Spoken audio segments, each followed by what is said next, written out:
After I've dried out, I head back into town to find out a bit more about Wick's past. It's not just one town, it's actually two. Wick on the north side of the river and Pulteney on the south. This is Ebenezer Place. At 6'9", it is the shortest street in the world.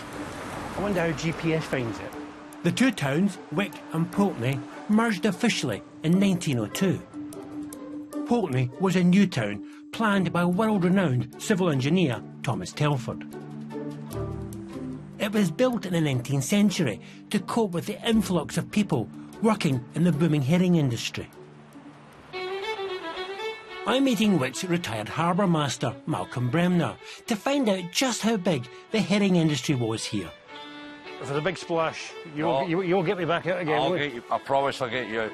This is Isabella Fortuna, owned by the Wick Society, a group that protects and promotes the town's history. She's a fishing boat, typical of her time. What's the history behind this boat, Malcolm? This boat was built in 1890 in Arbroath, and the Arbroath Herald at the time said that fishing boats would never get bigger than this one because the sea could not sustain them, which I think we've moved on a wee bit from that.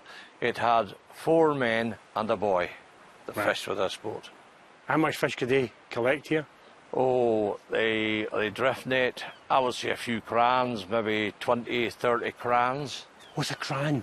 A cran is 850 to 1,000 herring. Right. And that's a cran measure, that goes in a barrel, but a cran of herring is 850 to 1,000 herring. A delicacy on the continent, herring was caught relatively easily off the east coast of Scotland.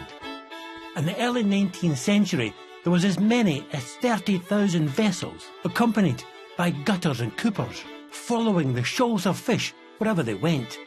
So how big was the herring industry here? Oh, herring industry here was a massive industry. The biggest catch ever in one day. There was 976 boats landed, and they landed 24,400 cran, which was 24 million herring processed, gutted and packed that day. That's a lot of fish, isn't it? That is a lot of fish, even at today's standard. Would this be the biggest herring port in the country? This was the biggest herring port in Europe at one time. Where did that herring go? Went to the Baltic States, that was gutted and packed, and went to the Baltic States, salt herring. It was a big food source at the time. The Isabella Fortuna's fishing days may be behind her, but this group of locals keeps her seaworthy. You've got a lot of volunteers working on this boat, haven't you? I've got a lot of volunteers. They range from 22 till 88. Which one are you?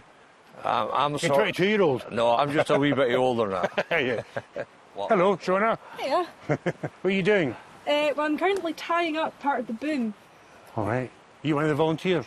Yeah, I've been here for 4 years, and I think it's just such a great thing to come down to, because you're learning new skills that you'd never ever get otherwise, but you're also working with older folk, so you're hearing all the stories about Wick a really long time ago, and it's just brilliant. Great. And there's always a cup of tea. Always a cup of tea. I'm not seeing that cup of tea yet, but maybe I will.